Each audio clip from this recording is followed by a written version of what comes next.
Hey, welcome to The Raise today. So we've got the pleasure of speaking with Luke Campbell. He's the co-founder of VXT. They're a high-growth tech company that provides automated comms software for lawyers, accountants, and recruiters. They've had great revenue growth, exceeding 10% month on month, and they're at the forefront of innovation and professional services productivity. Real pleasure to chat with you today, Luke. I know that you founded the company with Lucy back in 2019, and you were just 20 and 21 years old, which is pretty crazy. So a couple of their achievements so far, just to help with the context for the audience. They've hit over 1.3 mil in ARR in 2024, and they're on track to profitability. They've raised over 2 mil in funding from GD1, StartMate, Phase 1, and JZak Stein. So welcome, Luke. I'm excited to hear more about your journey behind the scenes and what the future holds for you a bit. Yeah, thanks for having me, Ryan. Excited to have a convo today. Maybe, do you think it would be helpful if I maybe give a brief introduction to VXT and stuff like that?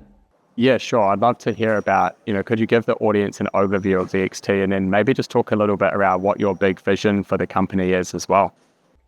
Yeah, awesome. Cool, man. Well, super excited. Yeah, so maybe I'll start by introducing you to VXT by telling you a little bit about our customers. So lawyers today spend half of their time at work on paperwork. That comes from phone calls, messages, meetings, just their interactions with clients, basically.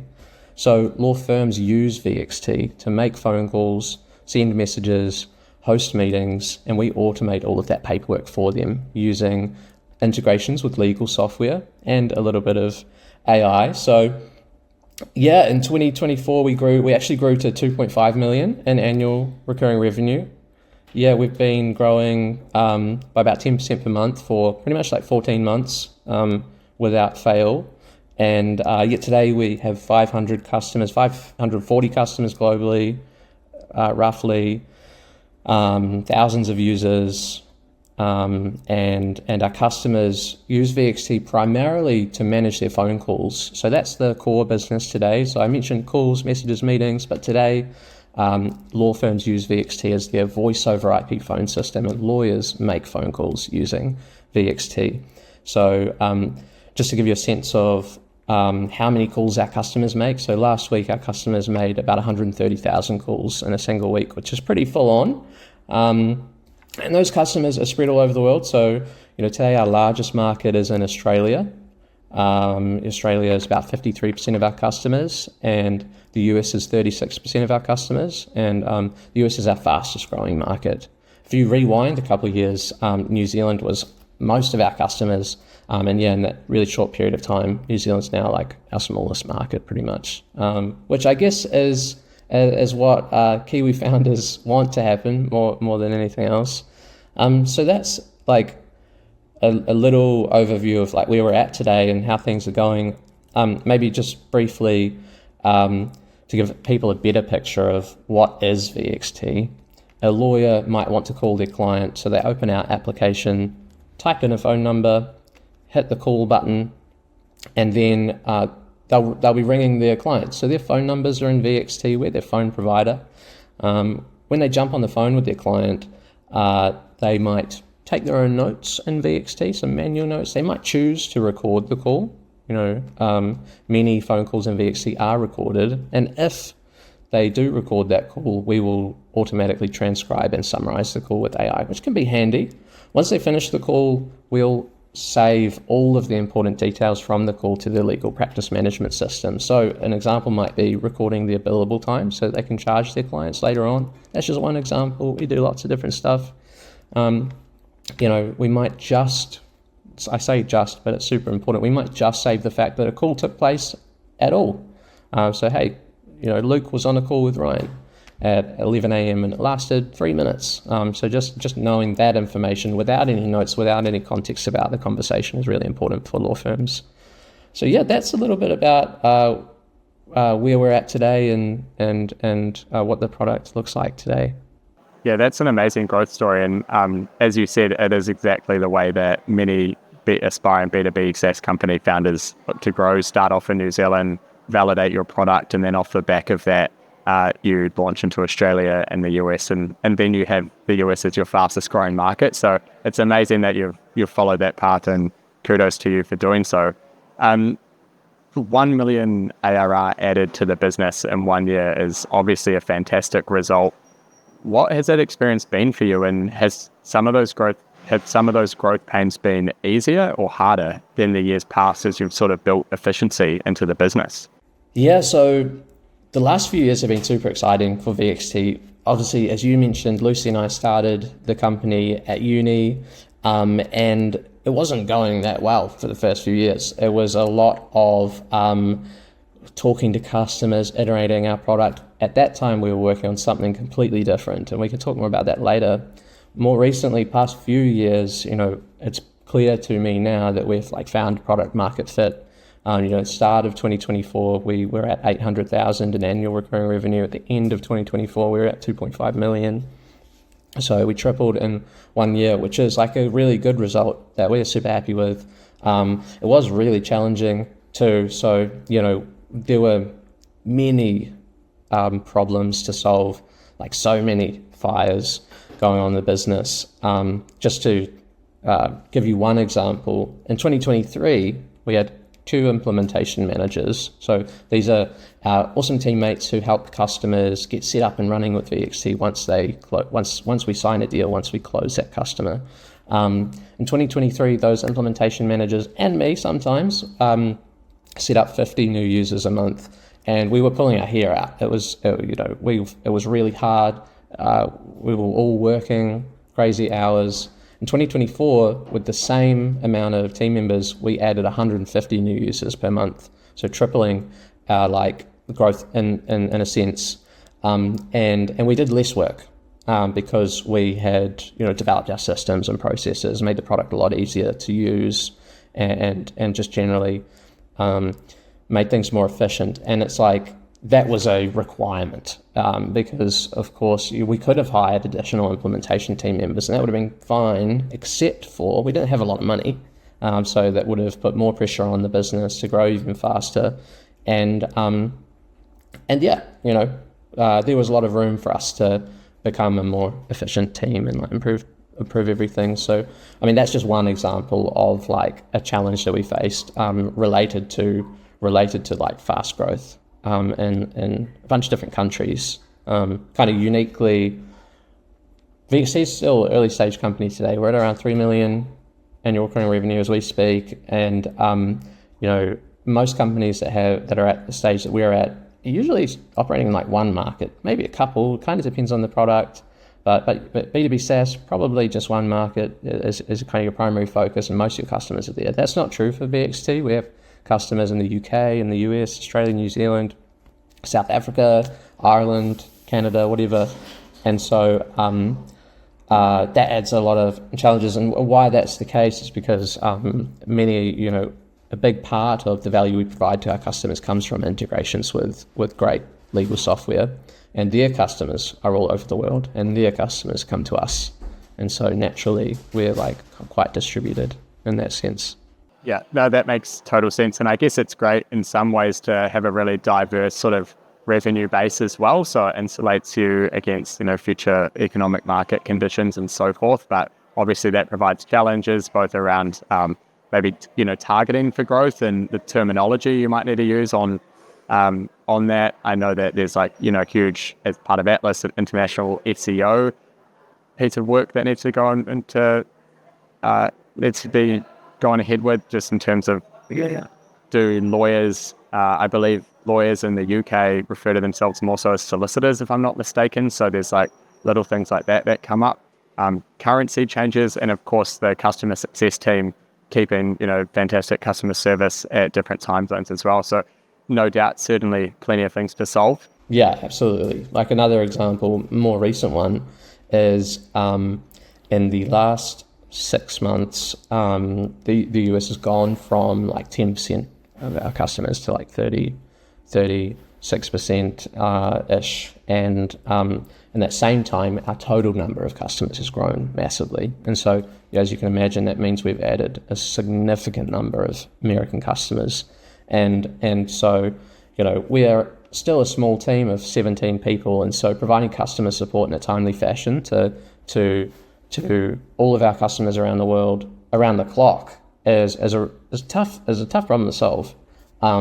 So, more recently, because of that growth in the US, we had like a pretty big blind spot in the US time zones for customer support. We're serving them well from a sales and an implementation perspective, but customer support was a challenge, and so we had to react to that problem and solve it really, really fast in order to make our customers really happy and provide them with a great customer support experience. So there are so many challenges that come from operating in many different markets at an early stage. And frankly, if I rewound time, we would have decided to launch in fewer countries early on, and we would have been more focused. But I think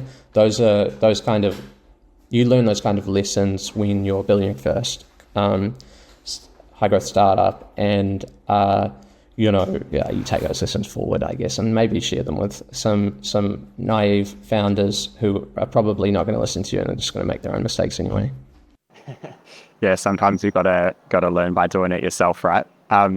You've touched on a few points that I know resonate with every early stage startup founder, including myself, is fighting fires and solving problems. And how do you go about selecting and prioritizing what challenges that you actually want to overcome? Because I think as founders, of high-grown businesses, you almost have to become okay with the fact that some fires are just burning and they're burning, but you just can't solve every single thing right now. How do you approach that? Yeah, so it is really common you have fires everywhere. How do you prioritize them? How do you think about solving problems, and which are you going to solve first and what are you just going to let burn? That is perhaps one of the greatest challenges early stage startup founders face, and it's also one of the hardest to solve. I think perhaps as one that I kind of naturally was better at for many reasons. I'm often someone who's comfortable doing poorly at things, and so happy with letting some fires burn sometimes. I think personally,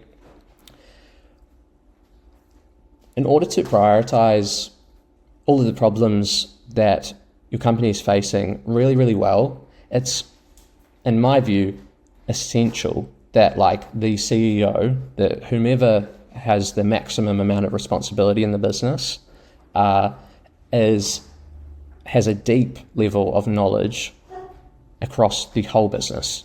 They are comfortable. If someone, let's say you lost a teammate and they were the only person doing that role in your company, in my view, the CEO should be comfortable taking up those responsibilities, those tasks tomorrow. So the CEO should be, to a degree, competent in every area of the business, so that when problems are raised for you by your team, you can consider in a mature way, hey, relative to everything else, intuitively, on vibes, where does this fit? And therefore, how much effort should we put into solving this problem today, or do we put any in at all? And so I think if you don't have that, you will make many mistakes. And if you outsource that prioritization to your reports, to perhaps leaders, or if you just outsource the general strategy that's shared across the team, here are the problems we're going to solve as a team, then you're not going to do as well, frankly. And I see that as a failing of the leader. Yeah, that's a really interesting insight, and certainly I can understand the value and where you're coming from, the CEO being competent and picking up someone's role, and maybe that won't obviously make them the best person to pick up that role, but it is good to sort of bottom up, really understand what everyone in the business is doing. And I think in turn that enables you to truly understand your product, the way it's been developed, and of course the way that your customers are therefore going to feel about using it as well. Yeah. Further to that, there are so many other there's so many other great things that come from the CEO being in the coalface or whatever. For example, when one area, let's say the CEO shouldn't be just doing every job in the company, obviously, and to your point, like they're probably not the best person for all every job independently. But let's say someone on your team is facing like problems that are really hard problems, and we solve hard problems every day. And let's say that team right now is a bottleneck for your company for growth, massive issue. You need to solve that bottleneck so that you can grow faster.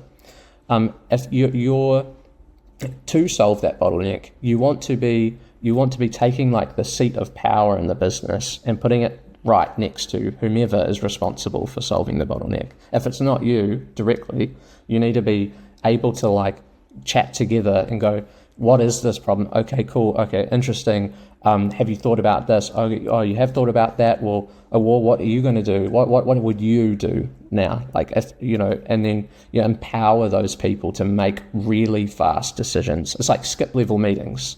Empower those people, and a controversial example of this working really, really well is when Tesla went from producing the Model X and the Model S in 100,000 units a year. They released the Model 3, I think, and their intent was to scale that production line to 500,000 units in like a single year. It was a really, really fast period of time. Nuts, like hardware manufacturing, crazy hard problems.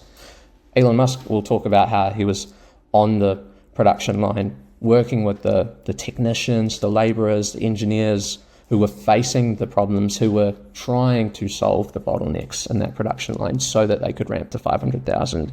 And like, Elon Musk is not the smartest guy in the world.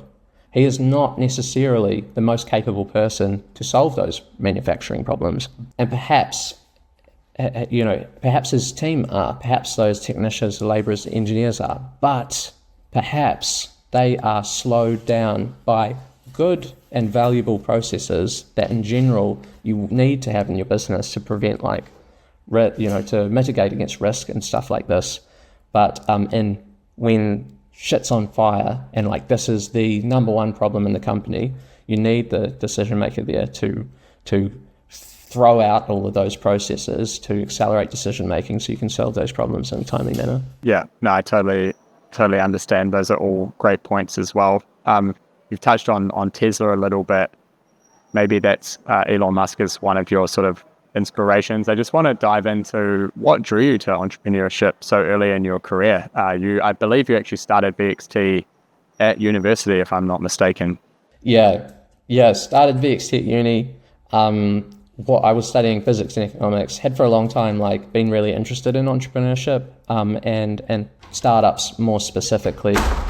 And so where that really came from, I guess, was I spent tons of time just on the computer growing up. I got my first computer when I was 7 years old. At the time, that was really early.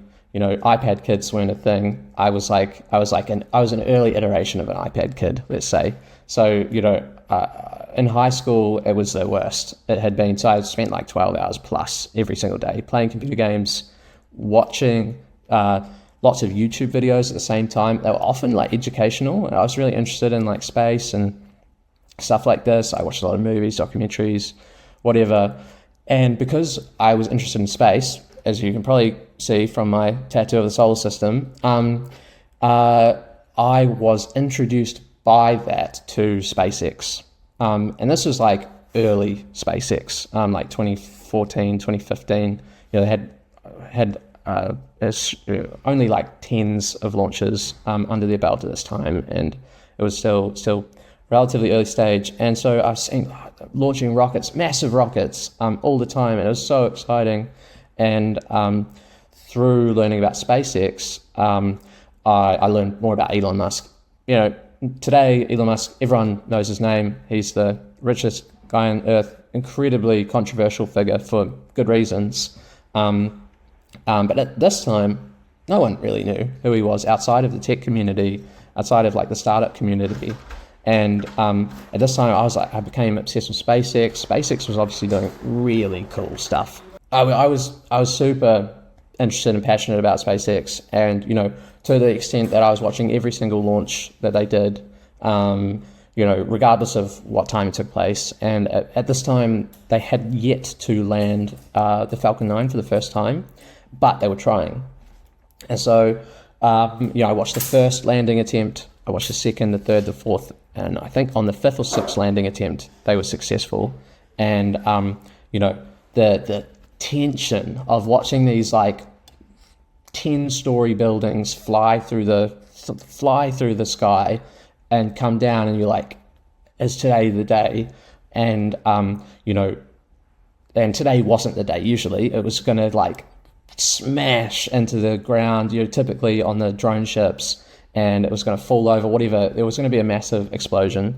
And on the attempt where they were successful for the first time, I just remember it losing my mind. I was jumping up and down, touching my ceiling, I couldn't believe what I just witnessed. And frankly, I think it's probably one of the pivotal moments in human history, to be honest. And so that's setting the stage, I guess, for what I was up to. And through SpaceX, learned about Elon Musk, Tesla, and particularly the challenges and successes of Tesla and SpaceX, and how they almost went bankrupt many times, including during the Great Financial Crisis when Elon couldn't raise any money, and he'd built many startups, a couple of startups before this, and he'd come to the point where he had $200 million net worth, and he put it all on the table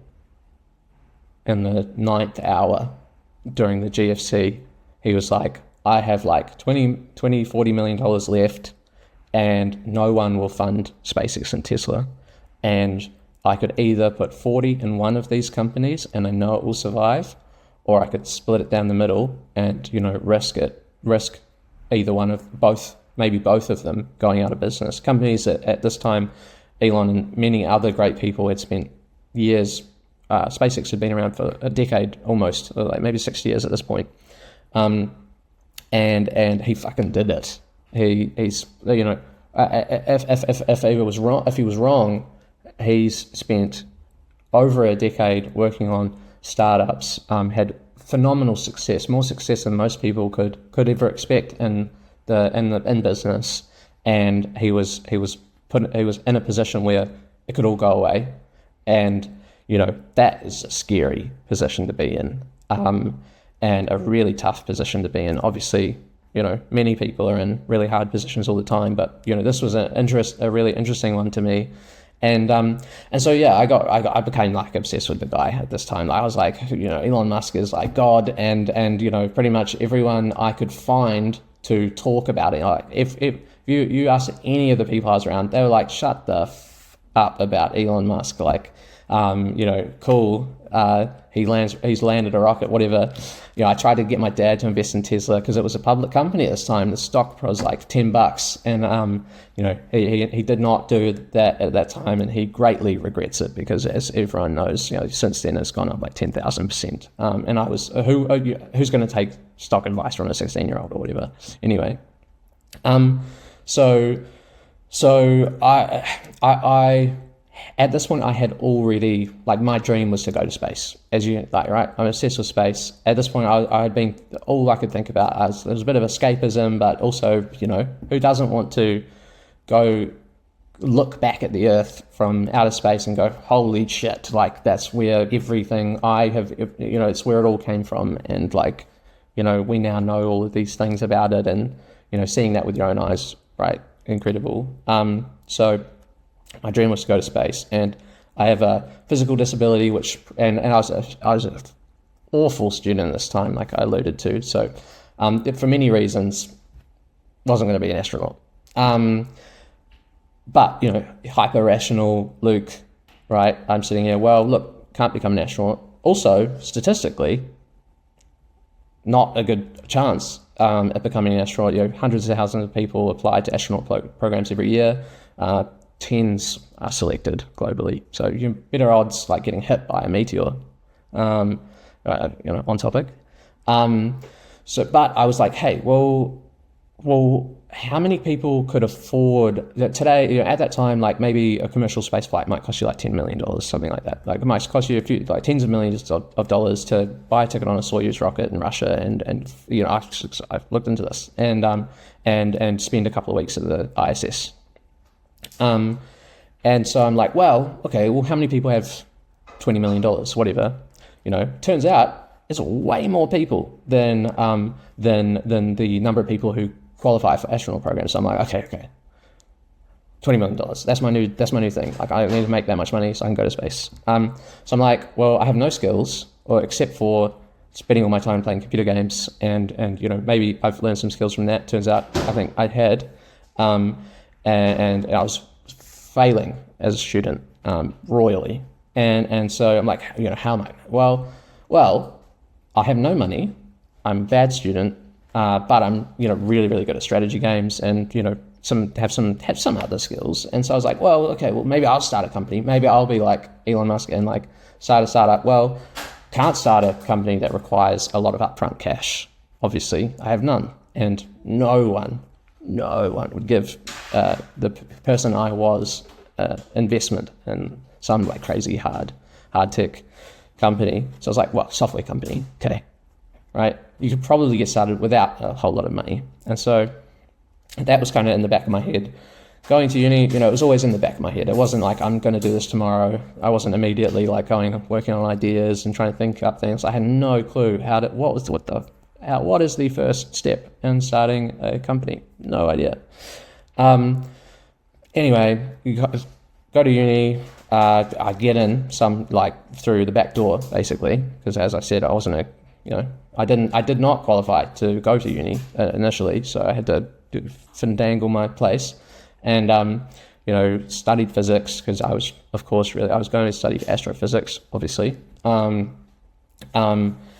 Somehow landed doing economics as well, and I became interested in that. That was cool. And then I was like, at some point someone gave me the encouragement where I was like, okay, now's the right time. And I'd met Lucy and computer scientists, so the stars were kind of starting to align, and that is when I started taking it more seriously. Started trying to get some support, trying to figure out, okay, well, what is the first step to start a company, and what company might I start, and like what problems might I solve. At that time, just to be clear, like I wasn't thinking about what problems could be solved. I was thinking like, what cool ideas can I come up with that no one else has ever thought of? And turns out this is a shit approach. And for any early stage founders that haven't started a company who might listen to this, like, don't do that. You should start by identifying a problem that people are really frustrated by. But yeah, that's roughly the inspiration, I guess. That's where the trajectory I'm on today came from. Yeah, that's an amazing story, and thanks for sharing it.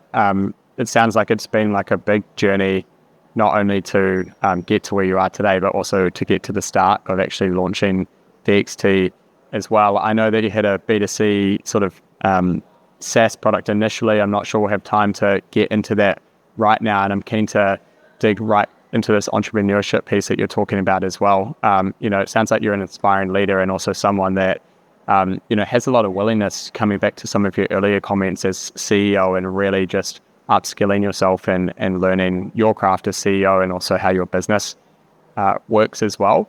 With that said, I know that you're really big on team culture. Something of note is that you've organized a couple of big team trips. Those are the ones that come to mind for me. I think recently you went to Fiji, and I know that you've earlier done a trip in New Zealand as well. What role do you think that team culture plays in line with you and your vision to build this company, or yours and Lucy's vision to build this company? Yeah. So I think team culture is incredibly important. And it is, if you were to, the team is the product that builds the product.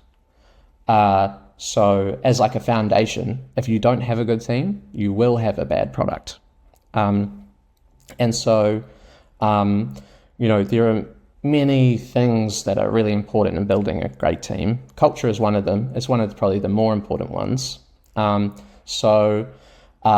think having a great culture is like absolutely essential and is like foundational in building a great company. So, we spend a lot of care and time into building a great product, building a great culture where people really, really like working at VXT, and people who don't work at VXT, when they find out about what it's like to work at VXT, they really, really want to come and work at VXT. Lots of people would like, any CEO would probably say that. And then what I would say to them is, a bunch of our staff have VXT tattoos on their body. So just to, drive home the sense of, for lack of a more nuanced perspective, a sense of like ownership and belonging that our team have at VXT because of the culture. What is the culture at VXT is probably like the next obvious question. There are many parts of it, but I'd probably say that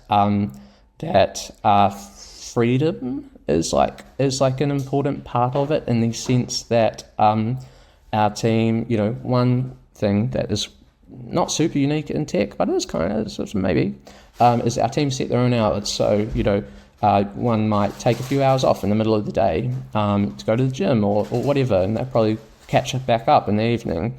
But that flexibility goes both ways too. So our all hands is at 7 p.m. on a Monday, because we have teammates in London and Glasgow and Australia and the Philippines and New Zealand. So, and we are very close personally, like together. All of my teammates are like great friends. And I think that's exceptionally important, to be close to the people you work with, because it allows you, you have this trust that allows you to be really confident, and that your team is going to be there and is going to back you when things go wrong. There's this high degree of loyalty. If someone treated someone on my team badly, I and everyone else on the team would be very angry and take action toward that, the people who treated one of our teammates badly. So there's so much I could just go on and on about culture, but probably I'll leave it there. And if you're keen to talk more about it, I'm happy to. Well, certainly culture could just be the topic of this whole interview as well, right? It's such like a vast, sort of an expansive idea. And I know from working with VXT as well that everyone seems to really enjoy working there, and freedom and flexibility. We totally share that view as well. I think that the more that you can empower people, which is the word you used earlier, the better people tend to do. Yeah, I think, sorry, just to make another point there, because I'm sure that someone might listen to this and go, they'll think in-office culture and like working really hard. They might hear, VXT is about freedom, and like, it must be like people must be working 35 hours a week or something like that. But on the other hand, working at VXT is really hard, and everyone works really, really hard in general. Especially our leaders, especially the people who have more responsibility in the company. And so, but we're in a position where, I wouldn't generally strictly ask I'm not going to ask someone, hey, do work on a Sunday. But many of our team members will just do that because number one, they understand it's important for the business. For whatever reason, they might just have a lot of work on that week. Number two, they really enjoy their work. It's so rewarding, making progress and having an impact. And so, it's not like they're begrudgingly waking up on a Sunday going, I've got too much on, I must work today. It's more like, hey, I do have a lot on, I'm stressed out and I need to do some work today. But at the same time, like, I can't wait till I finish this thing and see what the results are. I'm excited, and Luke's there working right next to me, and if I need anything, he'll be there for me. Yeah, I totally get it. And that's amazing. You've got such a committed team, and obviously they're all committed to the wider vision that you've got as a company as well. Part of building a great culture is also having and bringing on great people as well. I know you've got a really thorough sort of hiring process. Do you want to tell the audience a little bit about your approach to hiring and what that process looks like? Yeah, absolutely. So, as I say, your team is like the foundation of your business. Like the product is the most important thing, but by that relationship, the team is more important than your product because the team builds the product.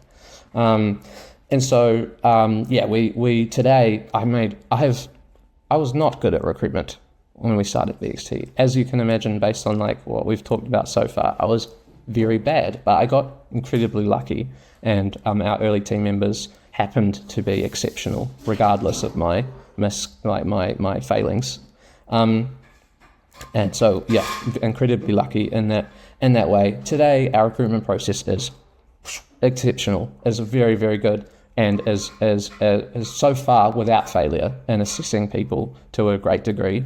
And so what that looks like is it's 3 steps. The first step of our recruitment process with a candidate is a reverse interview. I get on a meeting with the candidate, it's 30 minutes, and I pitch them VXT. I explain everything about VXT, our customers, our product, our team, what it's like to work at VXT, the role, our recruitment process, whatever, and they'll ask me questions about it. And that purpose of that meeting is to make them desperately keen to join us because the rest of the recruitment process is full on. So stage 2 is assessments. Candidates typically have 7 days to complete a challenge that successful candidates spend anywhere from 10 to 20 hours on over those 7 days. Those challenges look like the work they'll do in their role. The final stage of the interview, if their challenge is really great, we take them to a final interview, which is 2 hours long. The first half of that interview is focused on questions about the challenge. Like we want to get an understanding for how people think, how they solve problems, how they communicate, how they solve problems. And then finally, the second half is really, who are you as a person? Like, are you a good fit for us as a team? And, are we going to get along really well? We're going to be great friends. Am I going to ask you to hang out because I want to hang out, not because I want to talk about work? Like, we're going to be great friends. And that's pretty much it. Nice. And how do you find candidates respond to that interview process? Obviously it's longer, I think, on average than what's generally expected. What's your views around setting that up, and then how do they respond? Because obviously that's a thing that you've thought about as well. Yeah, so the reason the reverse interview works is because we have something really valuable to pitch candidates on. Like the business is going great, we have a great culture today, and so it works because of that. So candidates in the reverse interview, candidates typically respond, I'm doing many right now, they typically respond really excited. They're like, oh, this is awesome. I've never had a reverse interview before. You're spending a lot of time investing in me at the start of the process. And that's kind of often the opposite of what people are used to. And it's true, it takes a lot of time. I spend a heap of time meeting candidates and pitching candidates who will, from a probability perspective, who will not go on to work at VXT. So people really appreciate that effort, and the pitch is great. So they get really excited about VXT. And so, very, very few people drop out of that process because they're not willing to do the work. Like I can't give you an example. Nice. Well, I guess your dropout rate is the ultimate metric, right? So obviously it works, and obviously you're doing a great job screening those candidates as well that come to those reverse interviews also.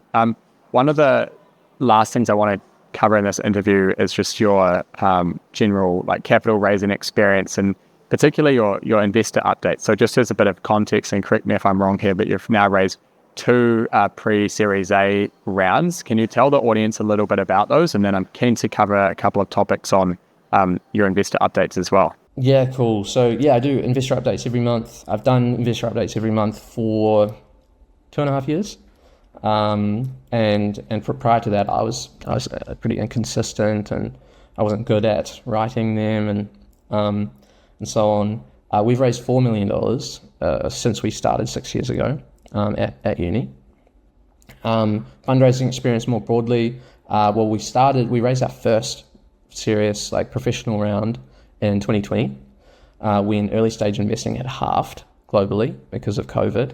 Most of our investors in that round had never invested in a startup company before, and they were doing so just on the basis of like, hey, they were trusting and, believed in Lucy and I and our team. And, I had told all those people that, hey, you're going to lose all your money. Like probabilistically, you're going to lose all your money. Like this, do you still want to give us money? Like, you sure? You haven't done this before. You're really, really sure.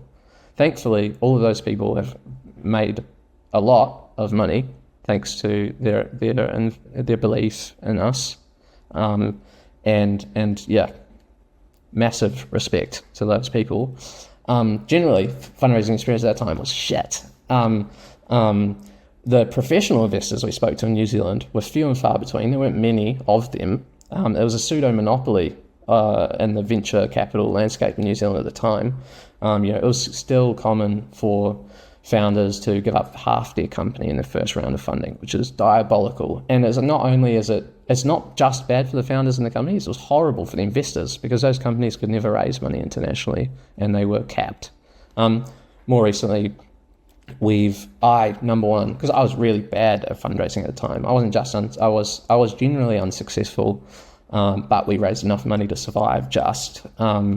But I wasn't unsuccessful because the environment in New Zealand sucked, which it did. I was also really bad at fundraising, like really, really bad, for many reasons that we could go into. But since over the course of failing over and over again, have become really good at fundraising, and the company is now doing really, really well. So more recently, fundraising has been relatively easy, and we've been supported by some really awesome investors, including GD1 in New Zealand, Startmate in Australia, and Alpine Ventures in the US, NZVC, and more others who phenomenal investors, and we really appreciate the support as well. And nice. And you touched on those investor updates. You've been doing those for 2 years. What made you change? Like I received your investor updates as well. Disclosure, I'm not an investor in VXT to the audience, unfortunately. But I've got to say that you're amongst the top tier of investor updates that I do receive. And they're really consistent. What's sort of your thinking there, and what led to you making that change as well? Thanks, man. I really appreciate it. Yeah, we have 300 people-ish on that mailing list. Well, when in the early days of VXT, I was really good at a very small number of things. I was really good at product management and customer support and figuring out what customers actually wanted from the product. I was really, really good at that, strategy, right? Because that's what I was good at in high school. But I was a horrible manager. The culture at VXT was okay. It was pretty good at the time. I was really bad at fundraising. I was bad at all these things, including writing investor updates. So the first few investor updates sucked horribly, and they were infrequent. I wasn't really conscientious at the time, and so because it was hard, I didn't do it. What made me change was, number one, I was just getting better at being a CEO in general. So all of those things that I was bad at, I was getting a lot better at really fast. And then separately, from interacting with investors and so on, I was learning so much. It's really important to build a long-term relationship with investors where they see you really regularly. Who would have thought that? So investor updates can be helpful for that. Investor updates can be really good for continuing to educate your team on the vision for the business, where do you actually want to go and what's important. So everyone at VXT receives those updates too. People talk about your surface area for luck, right? And so when you send the great updates to lots of people on a really regular basis, sometimes someone like Ryan might go and share them with someone else who for whatever reason might be the person you need to meet at that time in your startup's journey. And so there's just so much indirect value from investor updates, many other things that I think people generally don't necessarily consider. And that's proven to be true for us. And having great investor updates has made fundraising dramatically easier. Nice. And imagine it also takes investors on the journey throughout, right? So that when you do go asked to raise more money, or, obviously they will have their own investor networks as well. So I think it builds a lot of goodwill and belief in what you're doing as well, especially in your case where you're lucky to have such great results to share consistently as well.